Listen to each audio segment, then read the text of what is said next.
की बात। H novel explain Hindi channel पर स्वागत है आपका।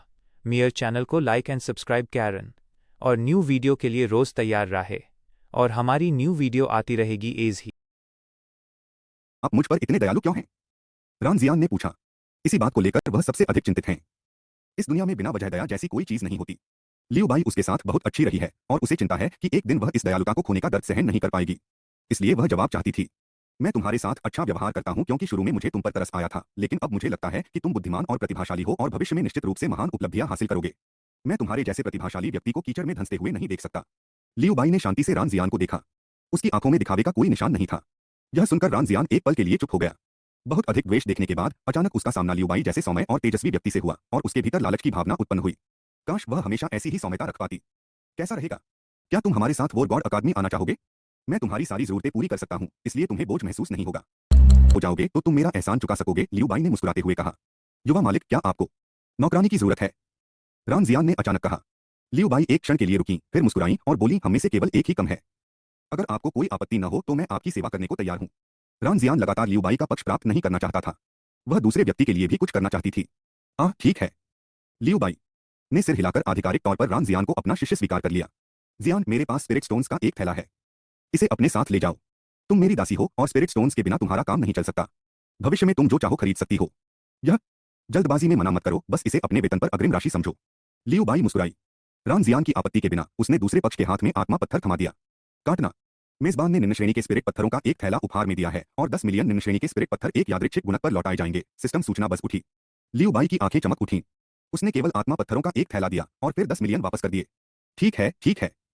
जैसा कि भविष्य की महिला खलनायक से अपेक्षा की जाती है, एक महिला हत्यारी देवता। लियू बाई हल्के से मुस्कुराई। फिर युद्ध देवता अकादमी जाते हुए तीनों की मुलाकात युद्ध के हथियार बेचने वाले एक विक्रेता से हुई और उन्होंने रास्ते में रामजियान के लिए एक स्टोरेज रिंग खरीदी। इस अंगूठी के साथ दूसरे व्यक्ति के लिए सामान ले जाना अधिक सुविधाजनक होगा। काटना। मेजबान ने एक भंडारण अंगूठी उपहार में दी है और कियानकुन अंगूठी एक यादृच्छिक गुणक पर वापस कर दी जाएगी। Qiankun ring. ऐसा लगता है कि यह नियमित स्टोरेज रिंग की तुलना में कहीं अधिक उन्नत है। लियू बाई ने अंगूठी निकाली। उसके मन में एक विचार आया। बहुत खूब। जो दृश्य सामने आया वह एक विशाल स्थान था। यह 1 दर्जन फुटबॉल मैदानों के बराबर बड़ा है। यह एक सामान्य भंडारण रिंग से बहुत बड़ा है। वह बहुत संतुष्ट हुआ और उसने अपने हाथ से स्टोरेज अंगूठी उतार दी और उसकी जगह एक कियानकुन अंगूठी पहन ली। जल्द ही वे युद्ध देवताओं की अकादमी में पहुंचे। यह अकादमी वॉर गॉड सिटी के केंद्र में स्थित है। यह बहुत विशाल है और इसका मुख्य द्वार ही 200 फुट लंबे सफेद जेड स्तंभों से बना है। शीर्ष को ड्रैगन और फीनिक्स से सजाया गया है और उस पर 4 बड़े अक्षर वॉर गॉड एकेडमी अंकित हैं। इस बीच प्रवेश द्वार पर हजारों लोग किसी न किसी तरह की जांच के लिए कतार में खड़े थे। लियू बाई, लोली और रामजियान के साथ भी कतार में शामिल होना चाहते थे, लेकिन तभी मैंने देखा कि उसके बगल में एक और दरवाजा था। वहीं पर परीक्षण भी हो रहा था, लेकिन वहां ज्यादा लोग नहीं थे। पास ही एक बोर्ड लगा हुआ था जिस पर लिखा था, वीआईपी प्रवेश, कतार से बचें, प्रवेश के लिए प्रति व्यक्ति 100,000 स्पिरिट स्टोन। अच्छाई, यहां तक कि कतार में लगने के लिए भी वीआईपी लेन है। यह वॉर गॉड अकादमी वास्तव में जानती है कि मजा कैसे किया जाता है। लियू बाई हल्के से मुस्कुराया क्योंकि वह लाइन में इंतजार नहीं करना चाहता था और रामजियान और लोली के साथ आगे बढ़ा। उसने हाथ हिलाकर 3,000,000 स्पिरिट स्टोन बाहर फेंक दिए। वीआईपी मार्ग पर एक गोरी चिट्टी और खूबसूरत सीनियर छात्रा पहरा दे रही थी। वह मार्ग की रखवाली कर रही थी और शुरू में उसने सोचा था कि ज्यादा लोग नहीं आएंगे। आखिर 100,000 आत्मा पत्थर। किसका आत्मा पत्थर हवा से उड़कर आया था, लेकिन उसने कभी यह उम्मीद नहीं की थी कि वास्तव में इतने अमीर और मूर्ख नवधनाढ़ लोग भी हैं। और उसने एक ही बार में 300,000 स्पिरिट स्टोन खर्च कर दिए। वरिष्ठ छात्र पूरी तरह से हक्का बक्का रह गया। न केवल वह बल्कि योग्यता परीक्षण के लिए कतार में खड़े अन्य सभी लोग भी लियू बाई को आंखें फाड़कर देख रहे थे, कुछ ईर्ष्या से, कुछ जलन से और कुछ उपहास से। क्या यह आदमी पागल हो गया है? इसने 300,000 स्पिरिट स्टोन ऐसे ही फेंक दिए। वाह, क्या वह 4 महान परिवारों में से एक का मुख्य सदस्य है? क्या आप कतार से बचने के लिए 300,000 स्पिरिट स्टोन यूं ही फेंक देंगे? यह तो बहुत ज्यादा खर्चीला है। वह स्पष्ट रूप से एक मूर्ख, अमीर और बेवकूफ है। मैं भी एक अमीर बेवकूफ बनना चाहता हूं। भीड़ चर्चा से गुलजार थी। फिर लियू बाई और बाकी लोगों को देखकर वे सभी उनकी योग्यताओं के बारे में थोड़ा उत्सुक हो गए।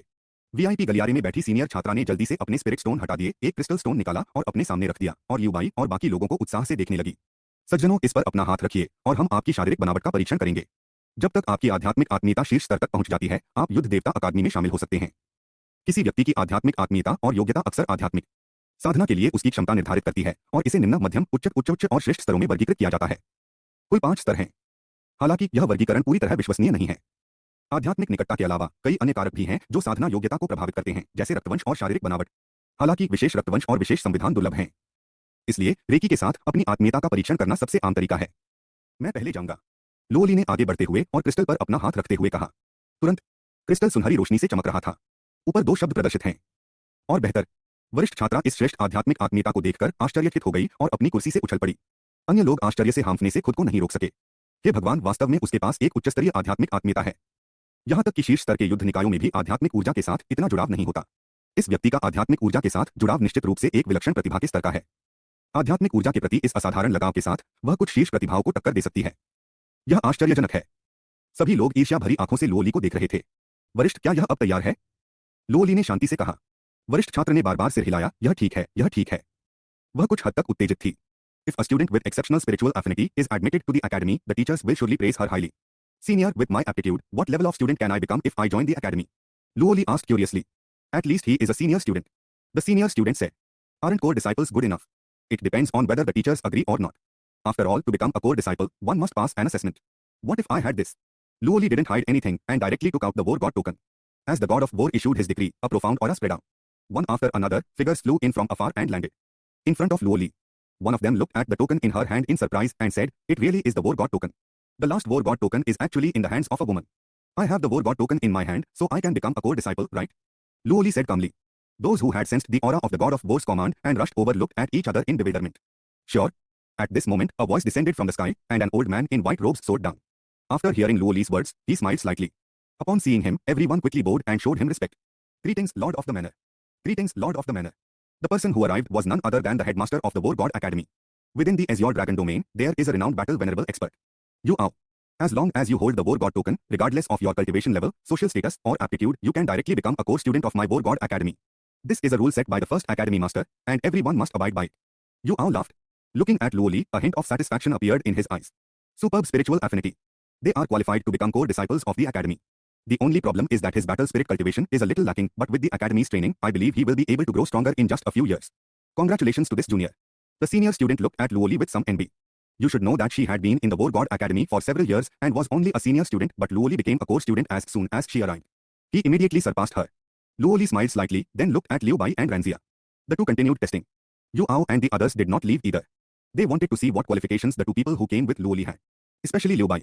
Yu Ao looked at him but couldn't quite figure him out. Zia, place your hand on the crystal. Liu Bai smiled as he looked at Ranzia. Yes, young master. Ranzia walked nervously to the crystal ball, praying silently that she would get a top-notch talent, not some extraordinary one. इस तरह वह अकादमी में शामिल हो सकती थी और Liu by और लुओली के साथ रह सकती थी। घबराहट और उत्साह के मिश्रण के साथ रानजियान ने अपना हाथ क्रिस्टल पर रख दिया। अगले ही पल स्वर्णिम प्रकाश से चमकता हुआ सुनहरे प्रकाश में आश्चर्यजनक हत्या की लहरें उमड़ पड़ी और ऐसा लगा जैसे सभी को प्राचीन युद्धभूमि से तुरही की आवाज सुनाई दे रही हो। शून्य में नीले चेहरे और नुकीले दांतों वाले असुरों के अनगिनत प्रेत प्रकट हुए। एक भयानक राक्षस की तरह यह आम लोगों को ठंडी निगाहों से देखता है। यह असुर पवित्र शरीर है। सब लोग हांफने लगे। युन एओ की पुतलियां कांपने से खुद को नहीं रोक सकी। पवित्र समन्वय। यह एज़्योर ड्रैगन डोमेन में ज्ञात साधना प्रतिभा का उच्चतम स्तर है। यहां तक कि युद्धदेव अकादमी में भी इसकी स्थापना के बाद से पवित्र शरीर रखने वाले प्रतिभाशाली लोगों की संख्या बेहद सीमित रही है। मुझे उम्मीद नहीं थी कि आज एक और ऐसा आएगा। बहुत बढ़िया।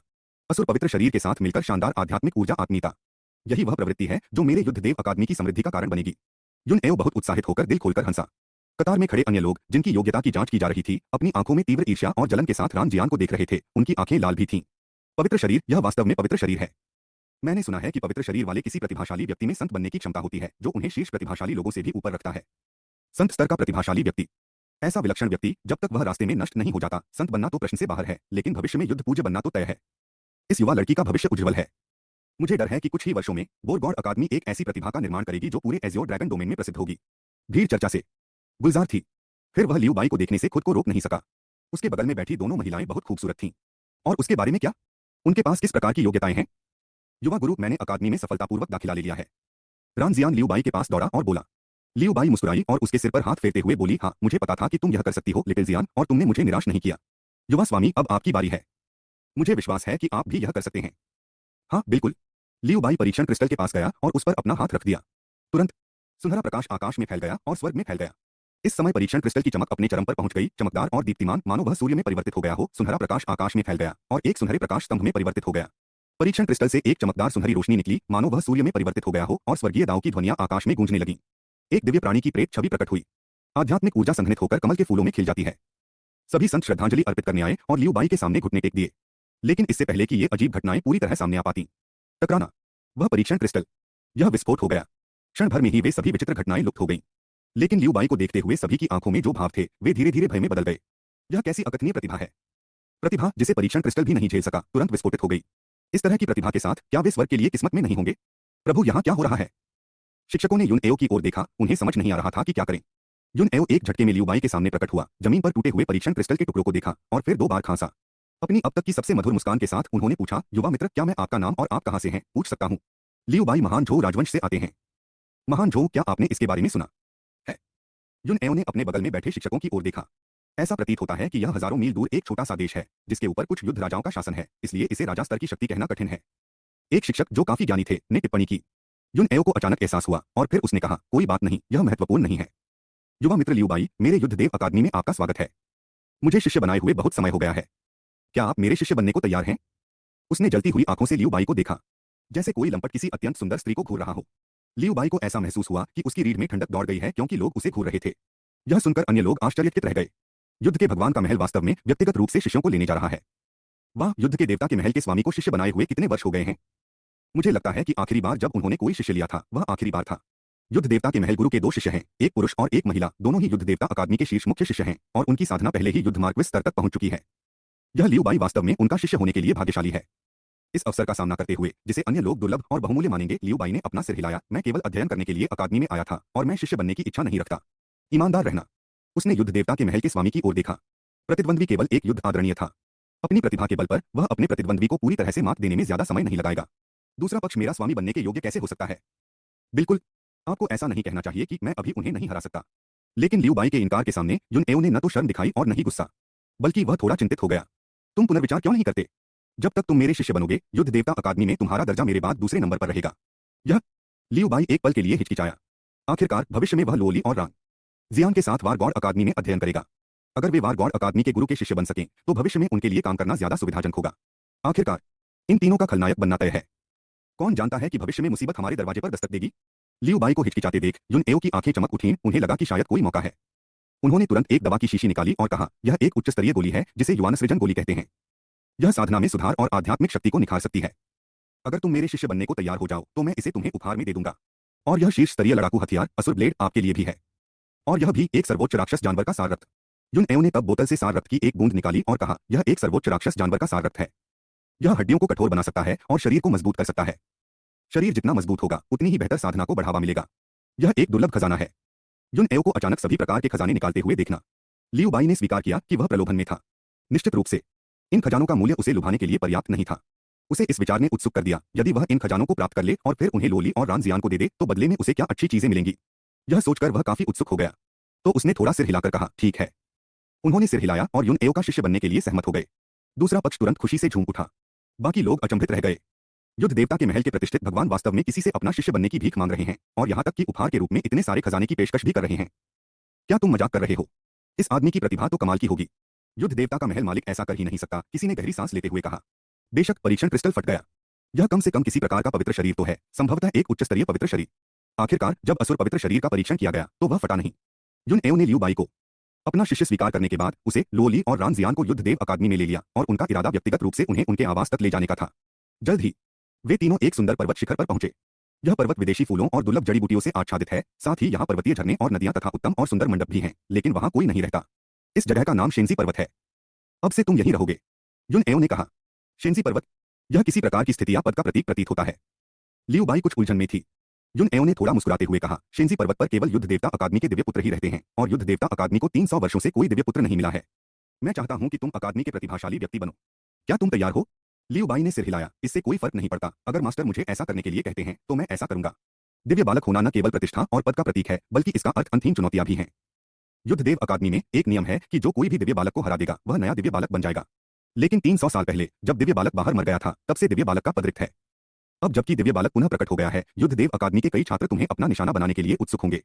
ऐसे में क्या तुम अब भी दिव्य बालक बने रहना चाहते हो? युन एओ ने लियू बाई को ध्यान से देखा, लेकिन लियू बाई के चेहरे पर कोई डर नहीं दिखा। हाँ, क्या वह एक दिव्य बालक नहीं है? उन्होंने यह मानने से इनकार कर दिया कि वह इसे संभाल नहीं सकते। जहां तक गलती ढूंढने की बात है, आइए कौन किससे डरता है? वह युद्ध राजा को भी मार सकता था। कुछ छात्र उसका क्या कर सकते हैं? लियू बाई का आत्मविश्वास देखकर युन एओ थोड़ा मुस्कुराया। अच्छा, मैं अकादमी में आपके प्रदर्शन का इंतजार कर रहा हूं। इतना कहकर वह जाने वाला था, लेकिन उसी समय लियू बाई ने बोलकर उसे रोक दिया। क्या? और कुछ है क्या? मालिक, चीजें कहाँ हैं? लियू बाई ने अपना हाथ बढ़ाया और युन आओ को अजीब नजरों से देखा। यह आदमी तो पहले कि उसका शिष्य बनने को राजी हो चुका है, अपनी बात से तो पीछे नहीं हटेगा, है ना? युन एओ को फिर याद आया, 2 बार खांसा और बोला, बूढ़ा होने के कारण मैं भुलक्कड़ हो गया हूं। लीजिए। उसने गोलियां, हथियार और सर्वोच्च सार रत्न निकाला जिसका उसने अभी वादा किया था।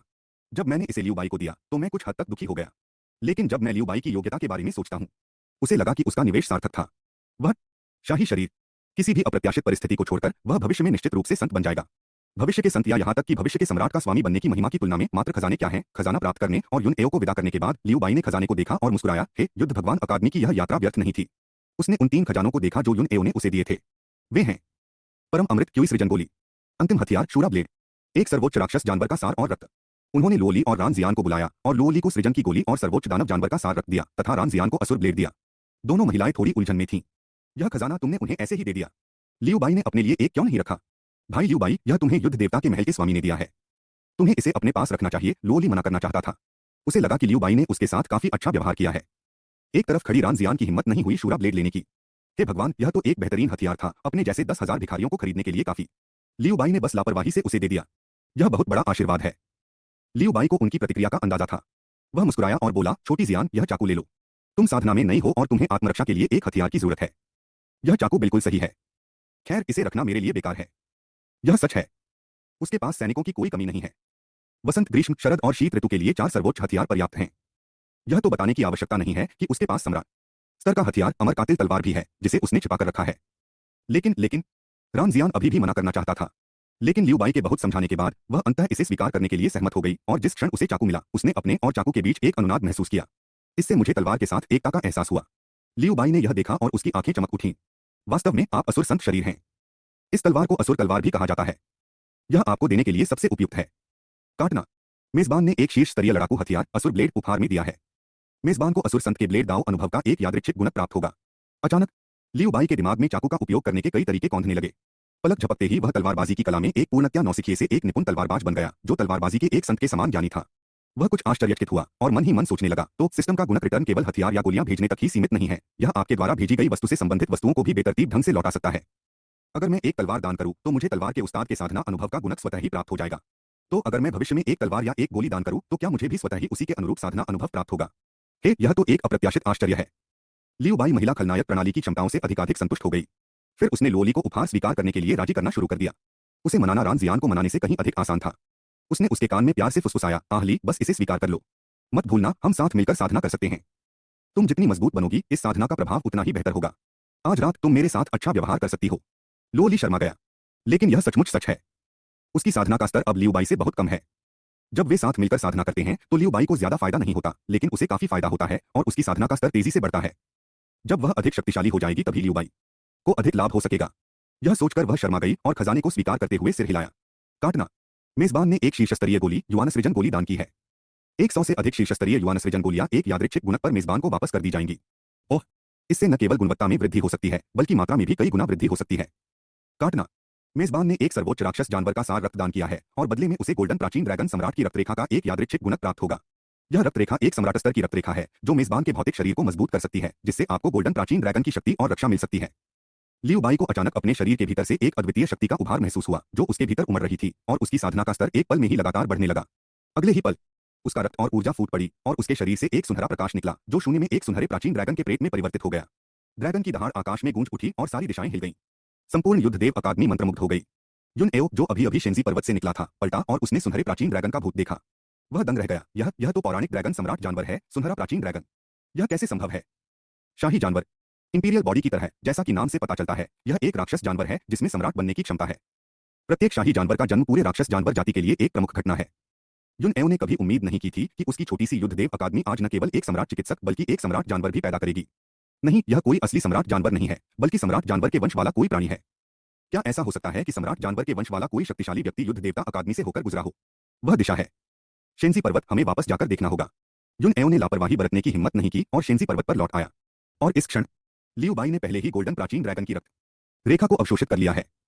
बैटल मार्क्विस क्षेत्र में प्रवेश करने के कुछ समय बाद ही उनकी साधना का स्तर भी आश्चर्यजनक रूप से तेजी से बढ़कर बैटल मार्क्विस के 7वें स्तर तक पहुंच गया। उसने अपनी शक्ति का अनुभव किया। उसके होठों पर एक हल्की सी मुस्कान खेल रही थी। शुआन हुआन स्वर्गीय आदरणीय शरीर, साथ ही स्वर्णिम प्राचीन ड्रैगन वंश, एक ही लोक के लोगों में मेरा मुकाबला कौन कर सकता है? कुंटेंग खजाना तकनीक और 8 उजाड़ कैच स्वर्ग उंगली, इन 2 शाही तकनीकों के साथ मैं अब एक युद्ध राजा को उतनी ही आसानी से मार सकता हूं जितनी आसानी से सुअरों और कुत्तों को मार डाला जाता है। वह अपनी वर्तमान ताकत से काफी संतुष्ट था। लोली ने कुछ चिंता के साथ उसकी ओर देखा। भाई लियू बाई, अभी क्या हुआ? आपको ड्रैगन का प्रेत कैसे मिला? यह कुछ भी नहीं है, मैंने अचानक किसी प्रकार की रक्तरेखा को जागृत कर दिया है। लियू बाई थोड़ा मुस्कुराई। तो भाई, बहुत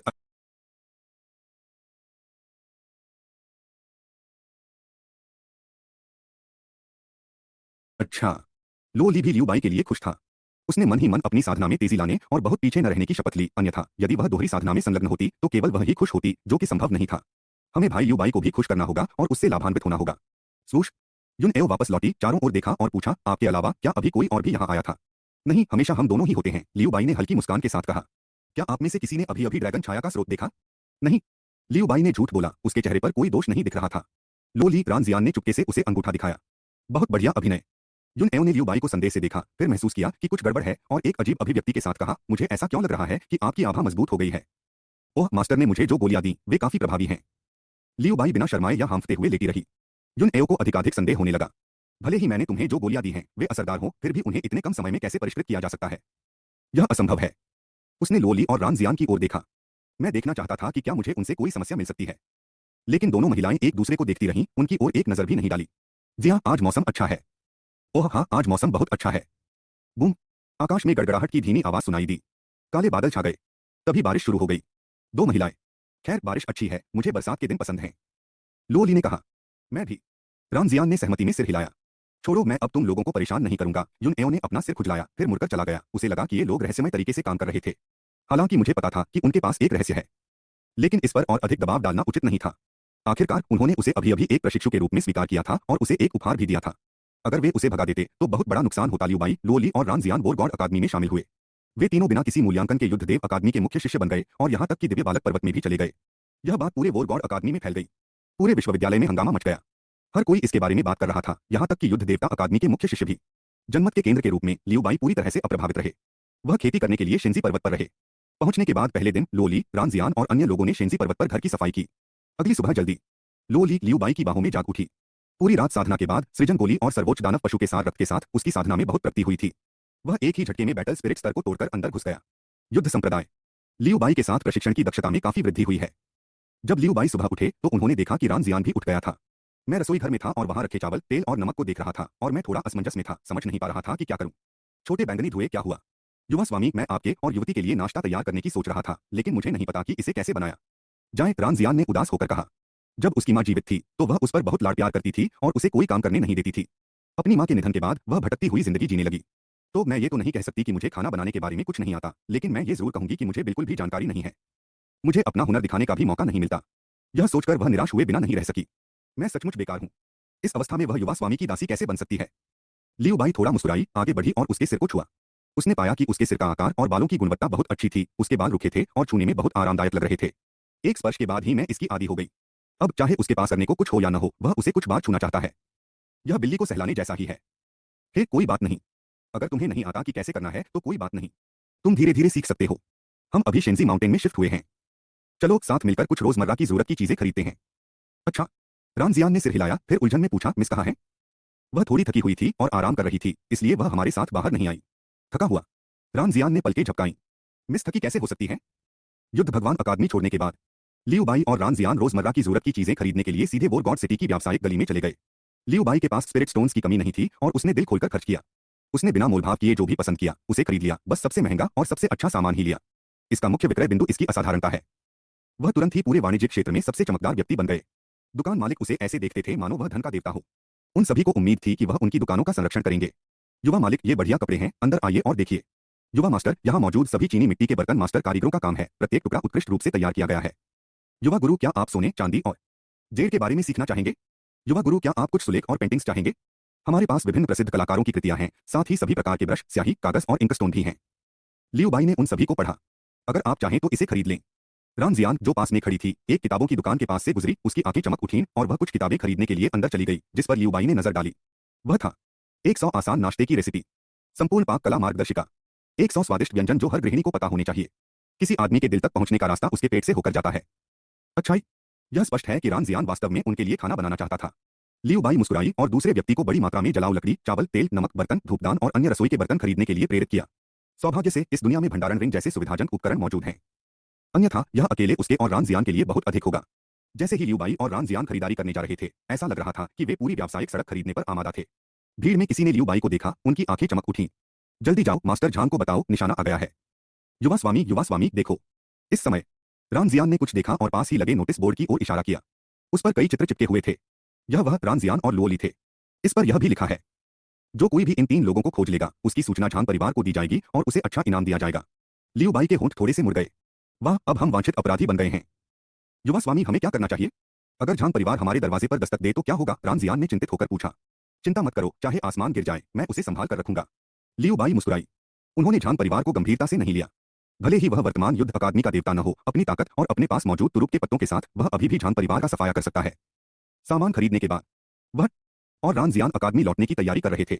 अचानक सड़क पर हंगामा मच गया, जिसके बाद बड़ी संख्या में लोग सड़क पर आ गए और लियू बाई और रान जियान की ओर दौड़ पड़े। समूह का नेता, जिसके चेहरे पर चोट का निशान था, लियू बाई और रान जियान को खतरनाक नजरों से देख रहा था। उसकी जानलेवा आभा तुरंत स्पष्ट हो गई। हत्या। आखिरकार तुम्हें पा ही लिया, बदमाश। झांग दाओबा ने लियू बाई को देखा, दुर्भावनापूर्ण ढंग से मुस्कुराया और बर्फीली आंखों से कहा, आप यहाँ अकेली क्यों हैं? आपके बगल वाली महिला कहाँ है? मैं उसे अपने बेटे की कब्र पर ले जाऊंगा, जला दूंगा और उसे नरक में भेज दूंगा ताकि वह मेरे बेटे की गुलाम बन जाए और उसके पापों का प्रायश्चित करे। झांग दाओबा ने ठंडे स्वर में कहा। उसे पहले ही सब कुछ पता चल चुका था। उसका बेटा इसलिए मर गया क्योंकि वह लुओली की सुंदरता से आकर्षित था। उसकी बातें सुनकर लियू बाई की आंखों में ठंडक फैल गई। सिर्फ इन्हीं शब्दों के लिए मैं तुम्हें 1000 बार मार सकती हूँ। मुझे 1000 बार मारोगे? हाँ हाँ हाँ, यह तो बिल्कुल हास्यास्पद है। झांग दाओबा ने दिल खोलकर पूरी तरह से तिरस्कारपूर्वक हंसा। कौन है ये? वह झांग परिवार के तीसरे मालिक का बेटा है। वह झांग परिवार में कुछ युद्ध राजा स्तर के विशेषज्ञों में से एक है। युद्ध देवताओं के इस शहर में उसे कौन मार सकता है? उसे मारने की हिम्मत कौन करता है? वह हमेशा दूसरों को मारता रहता है। उसे मार डालो। झांग दाओबा के हंसने के बाद उनका चेहरा ठंडा पड़ गया और उन्होंने भीड़ को आदेश दिया। तुरंत ही झांग के नौकर लियू बाई की ओर दौड़े। लियू बाई ने अपने पीछे रान जियान को ढाल दिया, फिर अपना हाथ उठाया और उन नौकरों को मुक्का मारा जो उसकी ओर दौड़े। धमाका। इस मुक्के से सैकड़ों फीट ऊंची शॉकवेव उत्पन्न हुई। मुक्के की भयानक ताकत परमाणु बम की तरह फटी और नौकरों को एक एक करके उड़ा दिया। अनगिनत अंग और कटे हुए शरीर हवा में उड़ गए। खून की बारिश हो रही थी, मांस और खून की बारिश की तरह। सड़कों पर खून और मांस की बारिश हो गई, खूनी, क्रूर और भयानक। पलक झपकते ही नारकीय विनाश का दृश्य सामने आ गया, जो देखने में बहुत भयानक था। लियू बाई के बगल में खड़ी रान जियान यह दृश्य देखकर स्तब्ध रह गई और उसका चेहरा पीला पड़ गया। उसने उस सज्जन युवक का एक और रूप देखा था। कांपते हाथों से उसने अपनी स्टोरेज रिंग से एक नया खरीदा हुआ तेल कागज का छाता निकाला, उसे खोला और गिरती हुई रक्त वर्षा से लियू बाई को बचाया। लियू बाई ने उस पर थोड़ा मुस्कुराया। छोटी जियान, क्या तुम डर गई हो? उसने सिर हिलाया, फिर सिर हिलाया। लियू बाई समझ गई कि उसका क्या मतलब था। यह दृश्य वास्तव में एक युवा लड़की के लिए बहुत भयानक था और रान जियान के लिए डर महसूस करना सामान्य बात है। उसने अपना सिर हिलाया क्योंकि वह लियू बाई से नहीं डरती थी। छोटे बैंगनी धुएं, इन लोगों पर कड़ी नजर रखना। वे हमें मारना चाहते हैं। अगर आज हमें ताकत नहीं रही तो हम यहीं मर जाएंगे। इसके विपरीत, यदि हमें ताकत होगी तो वे ही मरेंगे। इस संसार में केवल शक्ति ही जीवित रहने का आधार है, अन्यथा व्यक्ति अपने जीवन और मृत्यु पर भी नियंत्रण नहीं रख सकता। तो अब से तुम्हें लगन से अपने आप को विकसित करना होगा और अधिक मजबूत बनने का प्रयास करना होगा, समझे? लियू बाई ने जियोजियान के सिर पर हाथ फेरा और हल्का सा मुस्कुराई। दूसरे पक्ष ने सिर हिलाया। मैं समझ गया, युवा स्वामी। अचानक उसके दिमाग में एक साहसी विचार आया। मेरा मतलब है, युवा स्वामी, अगर कोई आपसे ज्यादा शक्तिशाली है तो क्या वह आपके साथ कुछ नहीं कर पाएगी? सैद्धांतिक रूप से हाँ। अगर वह व्यक्ति मुझसे ज्यादा ताकतवर है तो वह मेरे साथ जो चाहे कर सकता है। लियू बाई ने थोड़ा सिर हिलाया। रान जियान की आंखों में एक हसरत की झलक दिखाई दी। उसके दिल में मजबूत बनने का बीज धीरे धीरे जड़ पकड़ता गया और अंकुरित होता गया। तो अगर मैं उस युवा मालिक से ज्यादा मजबूत हूं तो मैं उसके साथ जो चाहूं कर सकती हूं। अगर मैं उस युवा मालिक से ज्यादा मजबूत हूं तो मैं उसे हमेशा अपने पास रख सकती हूं। हालांकि उन्होंने कुछ ही दिन साथ बिताए थे, फिर भी वह लियू बाई को बहुत पसंद करती थी। मैं अब उसे छोड़ना नहीं चाहता। लियू बाई को पता ही नहीं चला कि रान जियान क्या सोच रहा था। उसने झांग दाओबा और उसके सामने खड़े बाकी लोगों की तरफ देखा और उदासीनता से कहा, यहाँ आओ और मरने की तैयारी करो। कितना घमंडी बच्चा है। हालांकि झांग दाओबा लियू बाई की ताकत देखकर हैरान थे, फिर भी उन्होंने बदला लेने का अपना इरादा नहीं छोड़ा। इसके बजाय उन्होंने दहाड़ लगाई और उनके सिर के ऊपर राजा का एक दिव्य पात्र प्रकट हुआ, जिससे उनकी युद्ध राजा साधना शुरू हो गई। क्योंकि वे तुम्हें संभाल नहीं सकते तो मुझे खुद ही यह करने दो। इतना कहकर वह एक कदम आगे बढ़ गया। उसने लियू बाई पर एक जोरदार मुक्का मारा, जिसकी ताकत प्रचंड बाढ़ के समान थी। यह झांग परिवार की अनोखी युद्ध तकनीक थी, dragon wave fist. Liu Bai पूरी तरह से शांत रहा और उसने धीरे से एक उंगली से इशारा किया। 8 उजाड़ कैद स्वर उंगली। टकराना। जिस क्षण उंगलियां और मुट्ठी टकराई, मुट्ठी का बल जो एक उग्रधार की तरह था तुरंत टुकड़े टुकड़े हो गया और झांग दाओबा के सिर पर अक्षर का दिव्य रून भी एक धमाके के साथ बिखर गया। उसे मानो किसी जोरदार प्रहार का सामना करना पड़ा और उसके मुंह से खून की एक बूंद निकली। उसका शरीर पीछे की ओर उछलकर जमीन पर गिर पड़ा। एक मरे हुए कुत्ते की तरह उसका चेहरा अविश्वास से भर गया। युद्ध राजा होने के बावजूद वह एक युवा व्यक्ति से एक उंगली से हार गया। ऐसी युद्ध शक्ति असंभव है। वे ऐसा करने में कैसे कामयाब हुए? आप कौन हैं? झांग दाओबा में अब वह पहले जैसा शांत और अभिमानी स्वभाव नहीं रहा।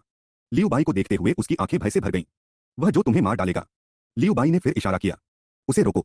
झांग दाओबा ने दहाड़ते हुए अपने आसपास खड़े झांग परिवार के नौकरों को उसे रोकने का आदेश दिया, लेकिन दुर्भाग्यवश लियू बाई की उंगली के प्रहार के सामने उनकी ताकत बहुत कम थी। एक गगनभेदी गर्जना के साथ रक्त की धुंध के गुबार फूट पड़े। ये सभी नौकर नष्ट हो गए। लियू बाई की उंगली ने बिना किसी हिचकिचाहट के झांग दाओबा को मारा। एक तीखी चीख के साथ झांग दाओबा। मरना। युद्धराजा को एक उंगली से मारने के बाद लियू बाई रानजियान के साथ चला गया। जबकि सड़क पर लोग उसे देख रहे थे, उनकी आंखें धीरे धीरे आतंक से भर गईं। हे भगवान, एक उंगली ने झांग परिवार के युद्धराजा को मार डाला। यह निर्दयी व्यक्ति कहां से आया है? वह बिल्कुल भयानक है।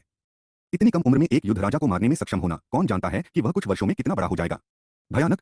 मुझे लग रहा है कि युद्ध देवता शहर उलट पुलट होने वाला है। भीड़ में चर्चाओं का शोर मच गया। लियू बाई को जाते हुए देखकर कुछ लोग उनकी पृष्ठभूमि और मूल के बारे में पूछताछ करने लगे। दूसरी ओर झांग परिवार के परिसर के अंदर झांग परिवार का वर्तमान मुखिया झांग युनकोंग बगीचे में पक्षियों को चिढ़ा रहा था। उसके बाल सफेद हो गए थे और वह एक मासूम बूढ़ा सा लग रहा था। वह चेहरे पर दयालु मुस्कान लिए पक्षियों को चिढ़ा रहा था। इस समय झांग परिवार का एक नौकर जल्दी से आया, जमीन पर घुटने टेक दिए और घबराकर बोला, मालिक, तीसरे मालिक का बेटा मर गया है। कौन मर गया? झांग युनकोंग अभी भी कुछ हद तक हैरान था। तीसरे मास्टर का बेटा झांग येन मर चुका है। धमाका। अचानक झांग युनकोंग से, जो पहले हानिरहित दिखाई दे रहा था, एक अत्यंत ठंडी और जानलेवा आभा निकली और उसके हाथ में पक्षी का पिंजरा फट गया। अंदर का छोटा पक्षी एक धमाके के साथ खूनी धुंध में फट गया। झांग युनकोंग का चेहरा बर्फ की तरह ठंडा था जब उसने कहा, झांग येन मर गया है। वह मेरे झांग परिवार का युद्ध राजा था। उसे मारने की हिम्मत किसने की? हाँ, वह एक युवक था जिसकी पृष्ठभूमि अज्ञात है, लेकिन किसी ने उसे वारगॉड अकादमी की ओर जाते देखा था और संदेह है कि वह वारगॉड अकादमी का छात्र है। यह सुनकर झांग युनकोंग और भी हैरान रह गया। तुम्हारा मतलब है कि किसी अकादमी का छात्र मेरे झांग परिवार के युद्ध राजा को मारने की क्षमता रखता है? क्या आप निश्चित हैं कि आप कुछ नहीं देख रहे हैं? नौकर ने आगे कहा, यह बिल्कुल सच है। पूरी व्यावसायिक गली में हर किसी ने इसे साफ देखा है। इसमें कोई गलती नहीं है। जांच करो, पता लगाओ कि यह व्यक्ति कहां से आया है। कोई भी विवरण मत छोड़ो, झांग युनकोंग ने ठंडे स्वर में कहा। उसने तुरंत बदला लेने की कोशिश नहीं की। इसके बजाय वे शांत हुए और पहले यह पता लगाने का निर्णय लिया कि यह समस्या कहां से आई।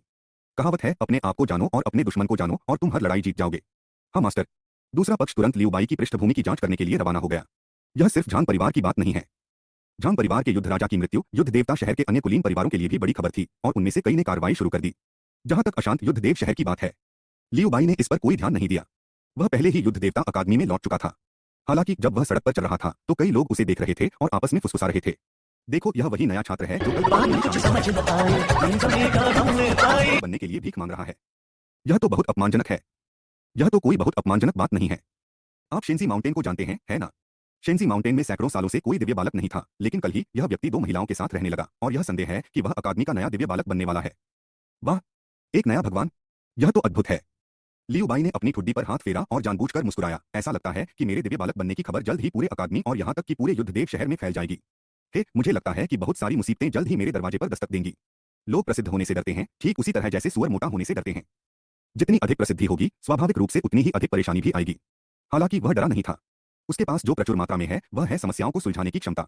और वोर गॉड सिटी में आने का उसका उद्देश्य क्या था? यह एक सीखने का अनुभव है। तेजी से आगे बढ़ने के लिए उसे कई परेशानियों और गहन प्रशिक्षण का सामना करना होगा। यदि सब कुछ शांत और सुचारू रूप से चल रहा है तो उसे यह सब उबाऊ लगेगा। युद्ध देवताओं की अकादमी माउंट शेंजी के भीतर स्थित है। लियू बाई और रानजियान वापस लौटे और खरीदी हुई चीजों से शेंजी पर्वत को सजाने लगे। पहले खाली पड़ा घर धीरे धीरे भर गया। लोली भी बिस्तर से उठे और साफ सफाई में मदद की। आज से हम यहीं रहेंगे। लियू बाई ने लोली की पतली कमर पर हाथ रखा और हंस दिया। इसे उनका प्रेम घोंसला माना जा सकता है। रानजियान, जो किनारे खड़ी थी, खुद को तीसरे पहिए जैसा महसूस कर रही थी। उसने एक रसोई की किताब निकाली और बोली, युवा मालिक, युवती, मैं आपके लिए खाना बनाती हूँ। थोड़ी देर बाद रसोई घर से लगातार खटपट की आवाजें आ रही थीं। तभी एक धमाके के साथ काले धुएं का गुबार दिखाई दिया। लियू बाई के होंठ फड़कने लगे और वह जल्दी से देखने के लिए उसके पास गया। उसने देखा कि बिखरे बालों और धूल से सने चेहरे वाली रानजियान खांस रही थी। उसके हाथ में रसोई का चाकू था। उसके चारों ओर मांस के टुकड़े थे और कपड़ों पर खून के धब्बे थे। जो कोई भी ज्यादा नहीं जानता, उसे लगता कि यह किसी अंगभंग का दृश्य है। लियू बाई जल्दी से ऊपर गया और जांच की। थोड़ा अस्तव्यस्त दिखने के अलावा दूसरे व्यक्ति को कोई चोट नहीं आई। अंततः उसने राहत की सांस ली। क्या गलत? युवा मालिक, मैं आपके लिए ब्रेस्ट पोर्क बनाना चाहता था। रानजियान ने अपना सिर नीचे किया और कुछ शर्म से कहा, पहले तुम आराम क्यों नहीं कर लेते? मैं दोपहर का खाना बनाती हूँ। उन्होंने कागज का एक टुकड़ा निकाला, रानजियान के चेहरे से धूल पोंछी और मुस्कुराते हुए कहा, आप मुझे किनारे से यह करते हुए देख सकते हैं। लोली भी अंदर आया और लियू बाई को उत्सुकता से देखते हुए बोला, भाई लियू बाई, क्या आप खाना बना सकते हैं? बेशक, आज आपको मेरा खाना चखने का सौभाग्य प्राप्त होगा। लियू बाई ने आत्मसंतुष्ट होकर कहा। अपने पिछले जन्म में वह अकेले रहते थे और कभी कभार खुद खाना बनाते थे। उनके हुनर किसी मास्टर शेफ जैसे तो नहीं थे, लेकिन लोली और रानजियान से कहीं बेहतर जरूर थे। मुझे खेद है युवा स्वामी, मैं सचमुच बेकार हूँ और मैं आपको फिर से परेशान कर रहा हूँ। कोई बात नहीं, शुरुआत में सब ऐसे ही होते हैं। बस धीरे धीरे आगे बढ़ो। मुझे विश्वास है कि तुम यह कर सकते हो। लियू बाई ने रानजियान को दिलासा दिया। फिर मैंने खाना बनाना शुरू किया। लोली और रानजियान किनारे से उम्मीद भरी निगाहों से देख रहे थे। सबसे पहले उन्होंने काउंटर को साफ किया, फिर जो व्यंजन वे बनाने वाले थे उनके लिए सामग्री को अलग किया और व्यवस्थित किया। सब्जियां धोना, मांस काटना, लहसुन तोड़ना, मसाला तैयार करना। एक कड़ाही में तेल गरम करें, मसाले डालें। सभी गतिविधियां एक ही सहज गति में पूरी हो गईं। लोली को देखते हुए रानजियान की आंखें प्रशंसा से भर गईं। थोड़ी देर बाद सुगंध से रसोई घर भर गया। दोनों महिलाएं भोजन के लिए बहुत उत्साहित थीं। हो गया। लियू बाई ने एक एक करके व्यंजन परोसे। ब्रेस्ट पोर्क बेली, हलचल तले हुए साग, गर्म और खट्टे कटे हुए आलू। गोमांस के साथ तले हुए अंडे। कुछ साधारण व्यंजन, हालांकि वास्तव में किसी मास्टर शेफ का काम नहीं, लेकिन इसकी सुगंध इतनी मनमोहक है कि मुंह में पानी आ जाता है। युवा मास्टर बहुत अद्भुत है। रामजियान की आंखें लगभग चमक रही थीं। उसे लगा कि उसका युवा स्वामी बिल्कुल सही है। वह सुंदर है, बलवान है और खाना भी बना सकता है। आए शुरू करें। मैं चावल लेने जाऊंगा। रामजियान ने चावल परोसने की पेशकश करते हुए कहा कि वह अभी भी ऐसा कर सकती है। खाने की मेज पर अपने सामने रखे स्वादिष्ट व्यंजनों को देखकर लुओली को समझ नहीं आ रहा था कि पहले कौन सा खाना चाहिए। यह पहली बार था जब लियू बाई ने उसके लिए खाना बनाया था। अगर उसके पास फोन न होता तो वह जरूर दर्जनों तस्वीरें खींचकर यादगार के तौर पर रख लेती। आओ आह ली, मेरा खाना चखो। लियू बाई ने लुओली की प्लेट पर ब्रेस्ट पोर्क का एक टुकड़ा रखा। दूसरे व्यक्ति ने ध्यान से उसे मुंह में डाला और चबाया, फिर अगले ही पल उसकी आंखें चौड़ी हो गईं। स्वादिष्ट, बहुत स्वादिष्ट। यह निश्चित रूप से अब तक का सबसे अच्छा है जो मैंने खाया है। यह अतिशयोक्ति है, अतिशयोक्ति है। लियू बाई मुस्कुराई। वह अपनी पाककला का कौशल कैसे नहीं जानता। यह मुश्किल से ही